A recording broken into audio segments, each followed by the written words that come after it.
आज हम इस वीडियो में पिछला जो लेक्चर 9 हमने देखा था उसके आगे के बिंदुओं के बारे में चर्चा करेंगे। आज हम इस लेक्चर में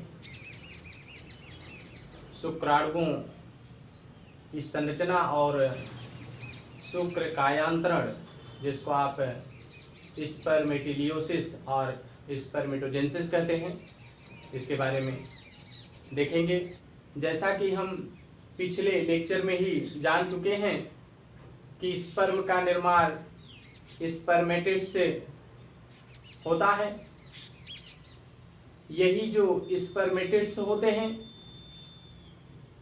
उनसे स्पर्म के निर्माण की प्रक्रिया को ही हम शुक्र कायांतरण या फिर स्पर्मेटिलियोसिस या स्पर्मियोजेनेसिस कहते हैं।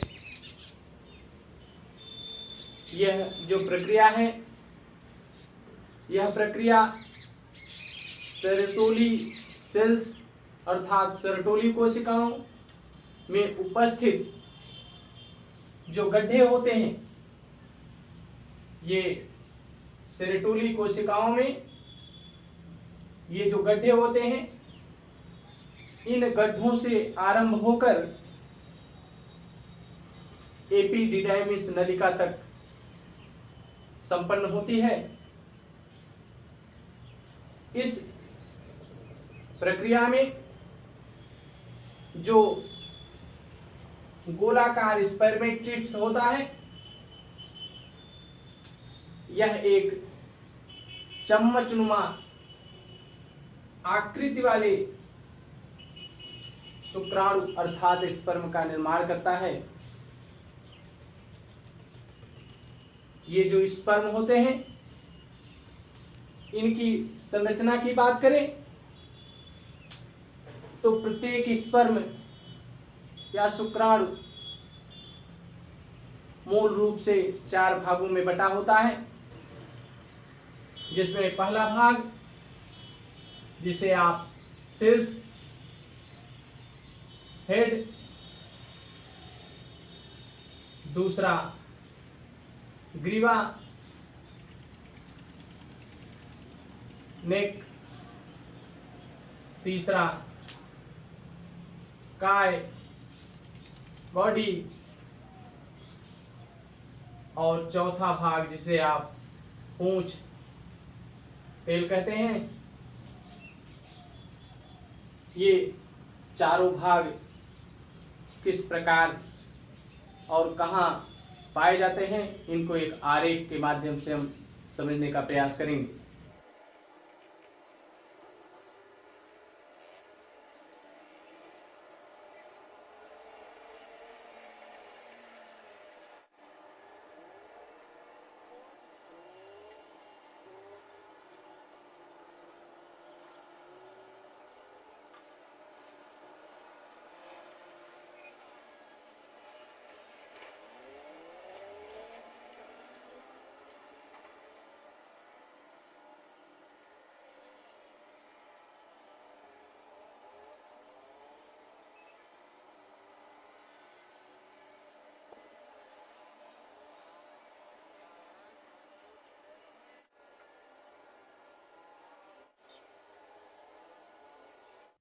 इस स्पर्म की संरचना की बात करें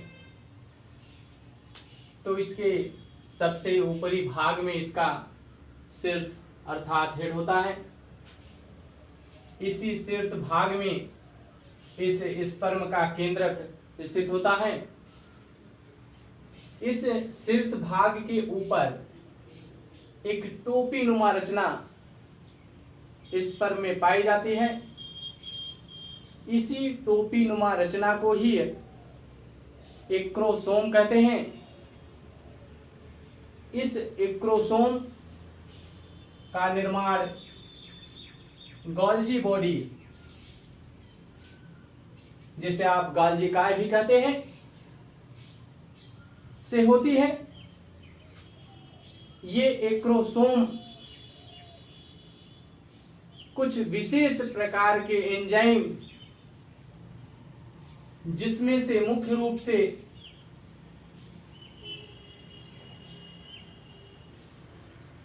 हाइलुरोनिडेज होता है, जो कि अंडाणु की कला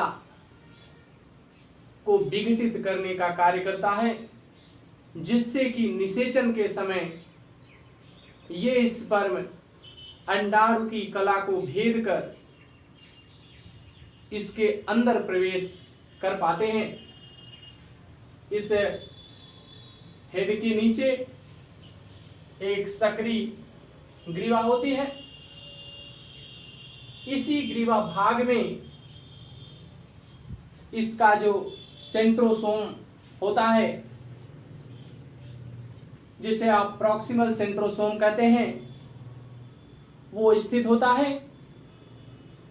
और इस ग्रीवा भाग के नीचे, जिसे आप काय बॉडी या फिर मिडिल पीस कहते हैं, मध्य खंड कहते हैं, वो पाया जाता है।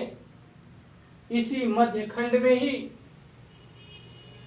सेंट्रोसोम का दूसरा भाग स्थित होता है, जिसे हम डिस्टल सेंट्रोसोम कहते हैं।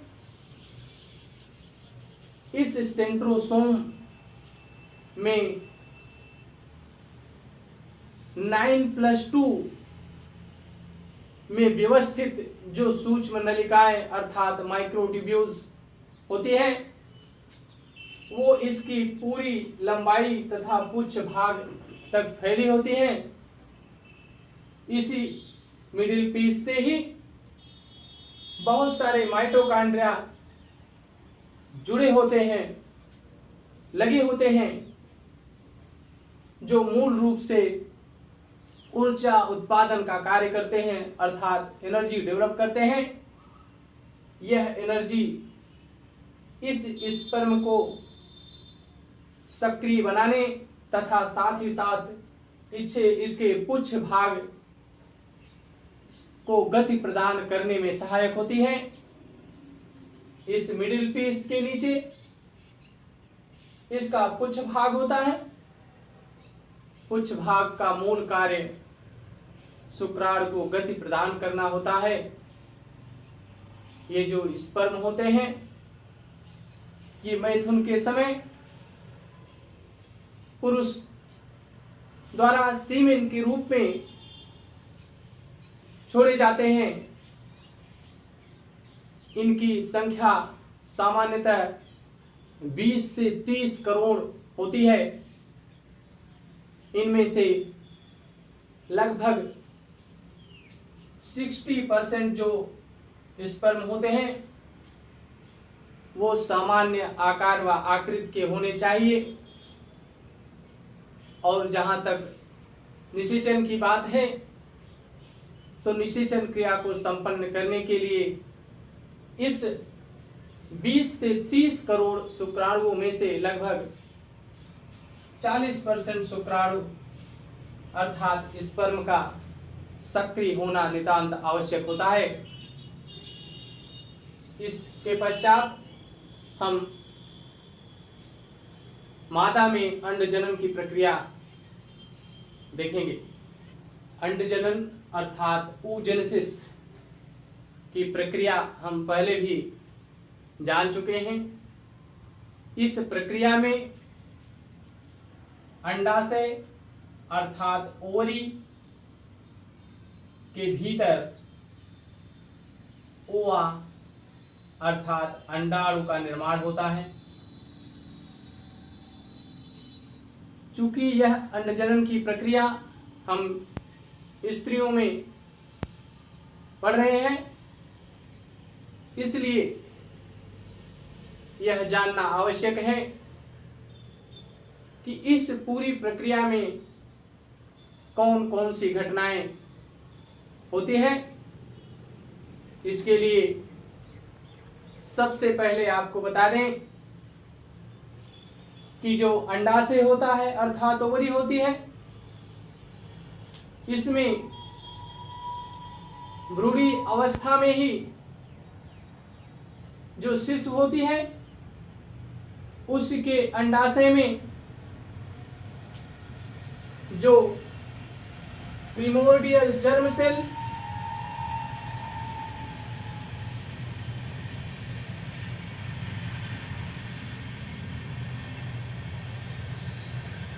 पाई जाती है। इस प्रिमोर्डियल जर्म सेल से विभाजन द्वारा अनेक उगोनिया अर्थात अंडजन कोशिकाओं का निर्माण होता है।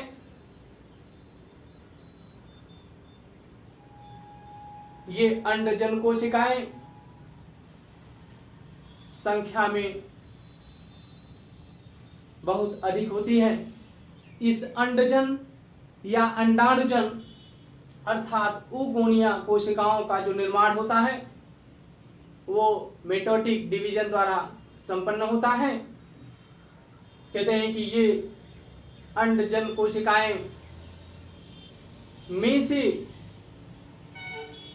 कुछ कोशिकाएं वृद्धि करके प्राथमिक अंडक कोशिका, जिसे आप प्राइमरी oocyte सेल कहते हैं, इसमें बदल जाती हैं। कहते हैं जन्म के पश्चात इनमें अर्थात अंडाशय में इस प्राइमरी oocyte सेल्स की संख्या लगभग 2 से 20 लाख तक होती है। कहते हैं इस 2 से 20 लाख प्राइमरी oocytes में से स्त्री के पूरे जीवन काल की बात करें तो इनमें से केवल 400 प्राइमरी oocyte सेल्स ही ओवा अर्थात अंडाणु का निर्माण कर पाती हैं, शेष नष्ट हो जाती हैं। इसके पहले अगर हम देखें तो जो उगोनिया होती है, ये उगोनिया रूढ़ी अवस्था में ही प्राइमरी oocyte सेल्स में तो बदल जाती हैं, परंतु इनमें से जन्म के पहले तक बहुत सारी उगोनिया नष्ट भी हो जाती हैं, अर्थात प्राइमरी oocyte सेल्स में नहीं बदल पाती।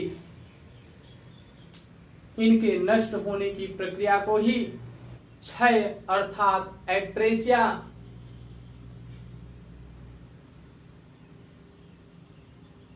कहा जाता है।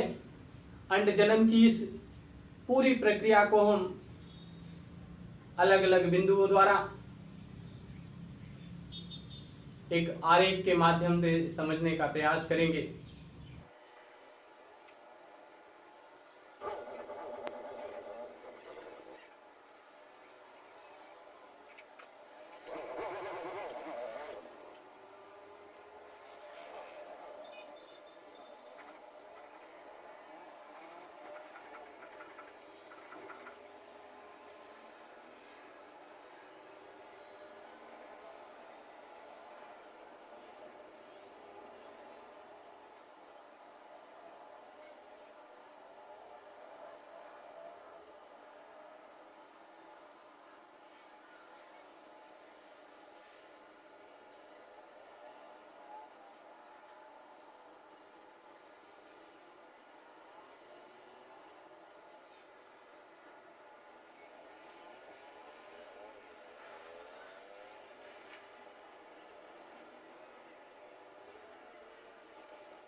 यदि हम इस आरेख के माध्यम से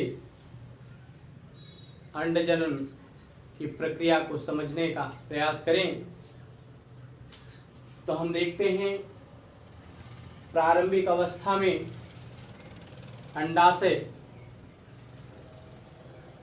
जो होता है,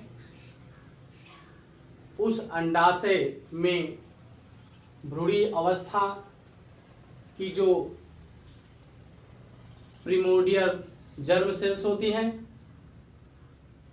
जो कि जर्मिनल एपिथेलियम का ही एक रूप होती हैं, वो बार बार विभाजन करके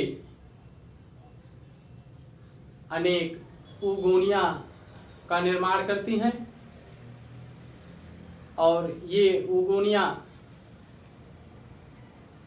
माइटोटिक डिवीजन द्वारा विभाजित होते हैं और विभाजन के फलस्वरूप भ्रूणी अवस्था में ही लगभग 2 से 20 लाख तक प्राथमिक अंडकोशिका अर्थात प्राइमरी ओसाइट्स का निर्माण कर लेते हैं। जन्म के पश्चात तक इनमें से अधिकांश कोशिकाएं नष्ट हो जाती हैं और जो शेष बची हुई कोशिकाएं होती हैं अर्थात प्राइमरी oocytes होती हैं, उस प्राइमरी oocytes में इनके चारों ओर चपटी कोशिकाओं अर्थात सल्की कोशिकाओं का एक आवरण अर्थात अस्तर विकसित हो जाता है।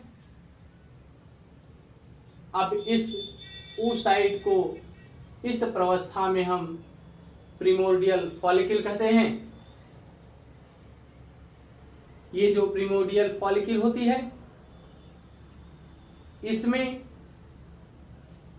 कुछ समय के पश्चात ये जो चपटी कोशिकाएं अर्थात जो फॉलिकल सेल थी, ये कोशिकाएं घनाकार अर्थात क्यूबॉइडल हो जाती हैं।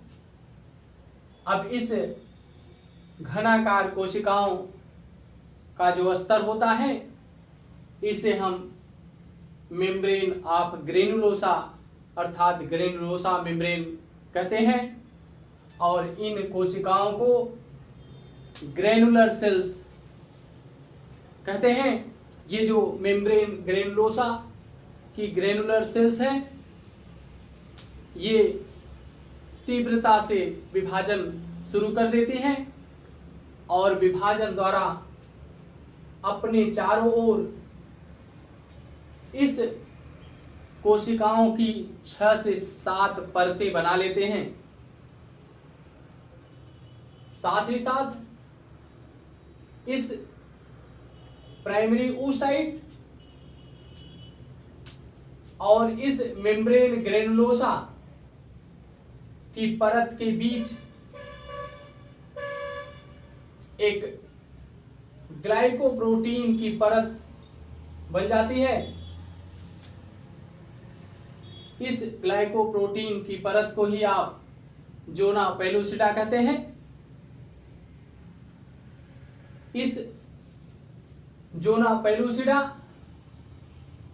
से लगी जो मेम्ब्रेन ग्रेनुलोसा की भीतरी परत होती है, वो परत इसी ग्लाइकोप्रोटीन की परत अर्थात जोना पेलुसिडा से चिपक जाती है और चिपक करके एक दूसरे स्तर का निर्माण करती है, जिसे हम कोरोना रेडियाटा कहते हैं।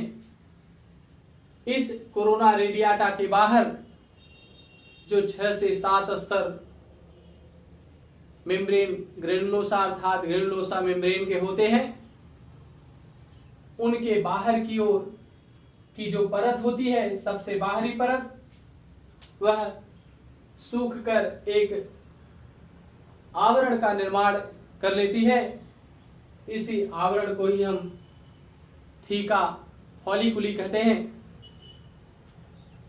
इसके पश्चात ये जो मेम्ब्रेन ग्रेनुलोसा की ग्रेनुलर कोशिकाएं होती हैं, ग्रेनुलर सेल्स होती हैं,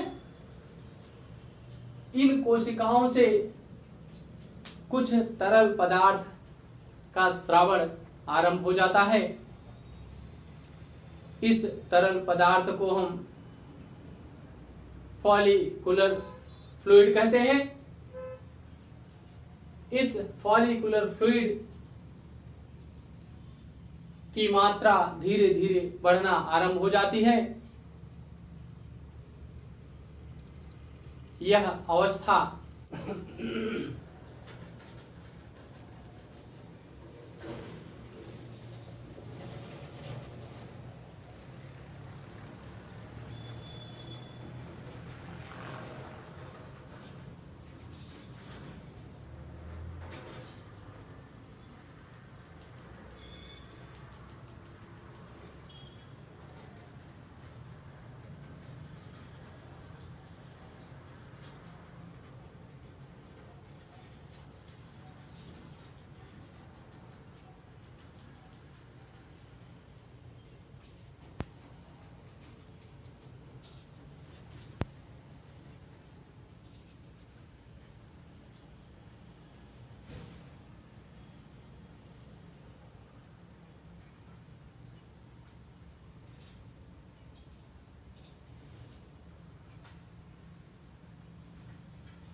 यदि हम इस आरेख के माध्यम से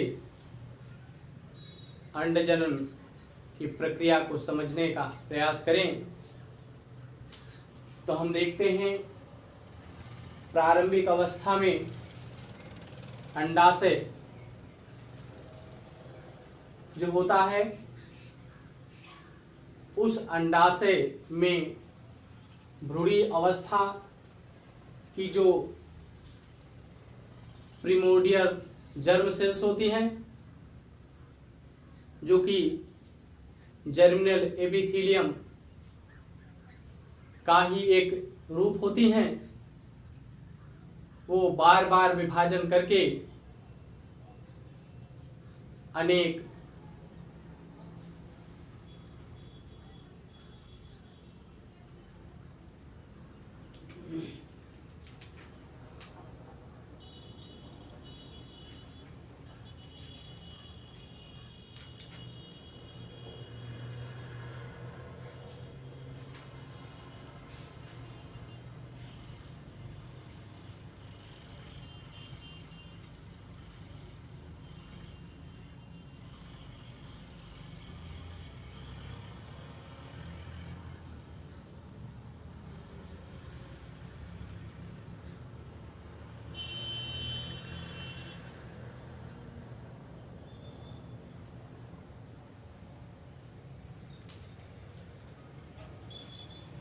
oogonia का निर्माण करती हैं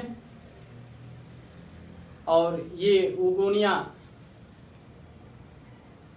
माइटोटिक डिवीजन द्वारा विभाजित होते हैं और विभाजन के फलस्वरूप भ्रूणी अवस्था में ही लगभग 2 से 20 लाख तक प्राथमिक अंडकोशिका अर्थात प्राइमरी oocytes का निर्माण कर लेते हैं। जन्म के पश्चात तक इनमें से अधिकांश कोशिकाएं नष्ट हो जाती हैं और जो शेष बची हुई कोशिकाएं होती हैं अर्थात प्राइमरी oocytes होती हैं, उस प्राइमरी oocytes में इनके चारों ओर चपटी कोशिकाओं अर्थात सल्की कोशिकाओं का एक आवरण अर्थात अस्तर विकसित हो जाता है। अब इस oocyte को इस प्रावस्था में हम प्रिमोर्डियल फॉलिकल कहते हैं। ये जो प्रिमोर्डियल फॉलिकल होती है, इसमें कुछ समय के पश्चात ये जो चपटी कोशिकाएं अर्थात जो फॉलिकल सेल थी, ये कोशिकाएं घनाकार अर्थात क्यूबॉइडल हो जाती हैं। अब इस घनाकार कोशिकाओं का जो स्तर होता है, इसे हम मेम्ब्रेन ऑफ ग्रेनुलोसा अर्थात ग्रेनुलोसा मेम्ब्रेन कहते हैं और इन कोशिकाओं को ग्रेनुलर सेल्स कहते हैं।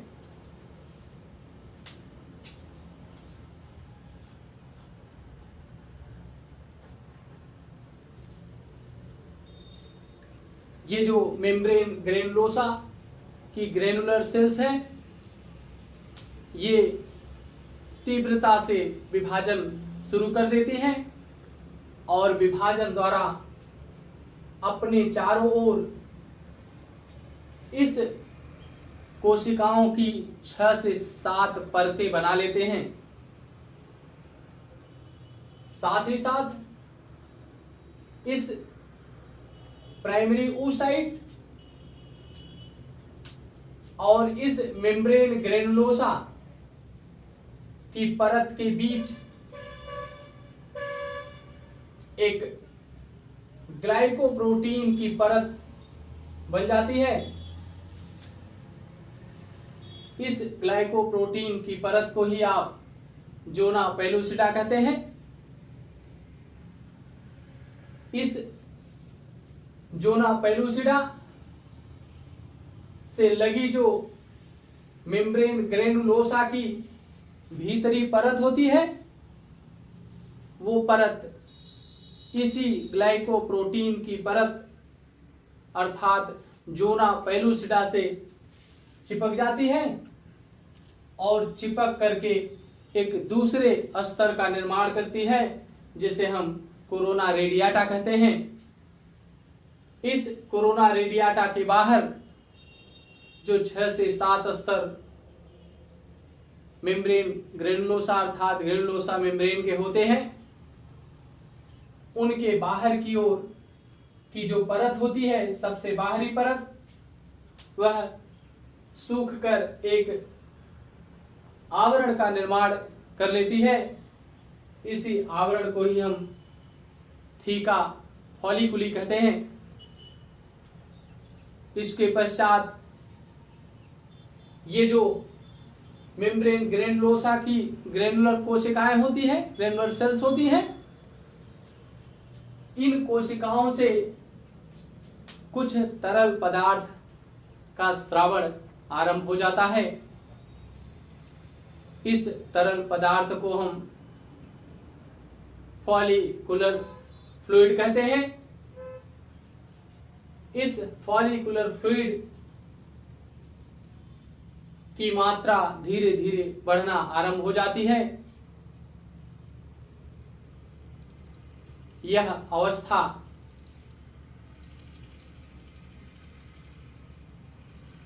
इसके भीतर एक गुहा के निर्माण को आरंभ करती है, जिसे हम एंट्रम गुहा, एंट्रम कैविटी कहते हैं। इस प्रवस्था को हम सेकेंडरी फॉलिकल अर्थात द्वितीयक पुटिका कहते हैं। इसके पश्चात इस पुटिका का विकास रुका रहता है। यौनारंभ अवस्था अर्थात पबर्टी स्टेज में मस्तिष्क में उपस्थित जो पीयूष ग्रंथि अर्थात पिट्यूटरी ग्लैंड्स होती हैं, ग्लैंड होती है, उससे गोनेडोट्रोपिक हार्मोन्स का स्रावण आरंभ हो जाता है। उस हार्मोन्स के प्रभाव से ये जो प्राइमरी oocyte होती है, इसमें फर्स्ट मैच्योरेशन अर्थात मियोसिस फर्स्ट होती है, जिसके फलस्वरूप सेकेंडरी oocytes और एक फर्स्ट पोलर बॉडी का निर्माण हो जाता है। इसके पश्चात मियोसिस सेकेंड, जो कि बिल्कुल माइटोटिक के समान होता है, की प्रक्रिया आरंभ हो जाती है। इस प्रक्रिया में यह सेकेंडरी oocytes मेटाफेज प्रवस्था तक ही विभाजित होता है, अर्थात इसका पूर्ण विभाजन नहीं होता, इसी पर रुका रहता है। इसी अवस्था की ये जो फॉलिकल होती है, इसी अवस्था की फॉलिकल को हम परिपक्व पुटिका या ग्रेफियन पुटिका या इसी को मैच्योर फॉलिकल या फिर ग्रेफियन फॉलिकल कहते हैं। इस फॉलिकल में और भी परिवर्तन उस हार्मोन्स के प्रभाव से होते हैं। क्या परिवर्तन होते हैं? इसमें एंट्रम का विकास या एंट्रम की वृद्धि होने लगती है, क्योंकि फॉलिकुलर फ्लूइड का स्रावण बढ़ जाता है। इस गुहा के बनने के कारण ये जो मेम्ब्रेन ऑफ ग्रेनुलोसा अर्थात ग्रेनुलोसा की परतें होती हैं, ये दो भागों में बढ़ जाते हैं, जिसका कुछ स्तर जो oocyte से लगा रहता है, जिसे हम मेडुलरी स्तर, मेडुलरी लेयर, और जो बाहर थीका फॉलिकुली से लगा होता है उसे हम पेरिफेरल स्तर, परिधीय स्तर कहते हैं। परंतु इस गुहा का विस्तार कुछ भाग में नहीं होता, क्योंकि वहां की कोशिकाएं एक दूसरे से अलग नहीं हो पाती, बट नहीं पाती। इन्हीं कोशिकाओं के ही समूह को हम क्यूमुलस ओवेरिकस कहते हैं। ये जो परिपक्व ग्रेफियन फॉलिकल अंडाशय की सतह पर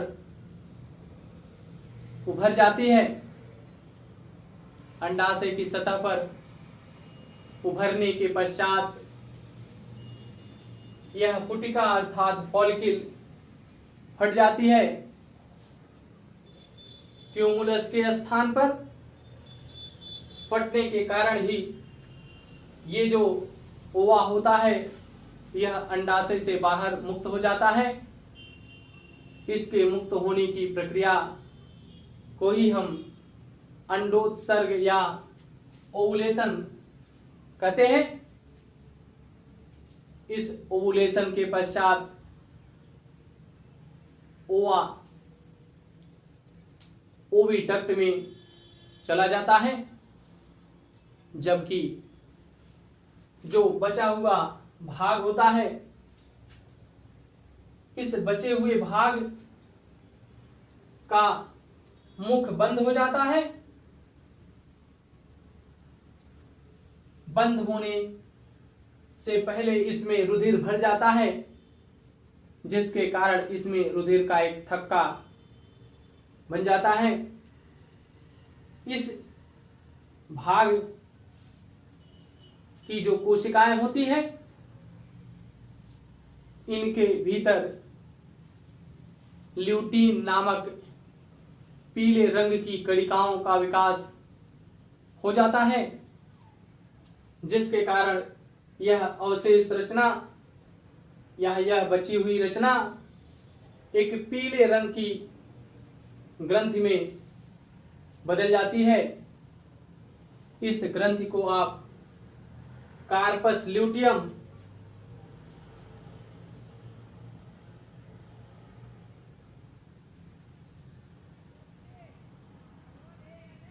कहते हैं। इस कार्पस ल्यूटियम की जो कोशिकाएं होती हैं उसे आप ल्यूटियल सेल अर्थात ल्यूटियल कोशिकाएं कहते हैं। अगर इस ओवा का निषेचन हो जाता है, ये कार्पस ल्यूटियम 4 महत्वपूर्ण हार्मोन्स का स्रावण करती है। प्रोजेस्टेरॉन, एस्ट्रोजन, इनहिबिन व रिलैक्सिन होता है, जो कि भ्रूण के विकास और शिशु को गर्भावस्था में स्थापित रखने के लिए आवश्यक होते हैं। परंतु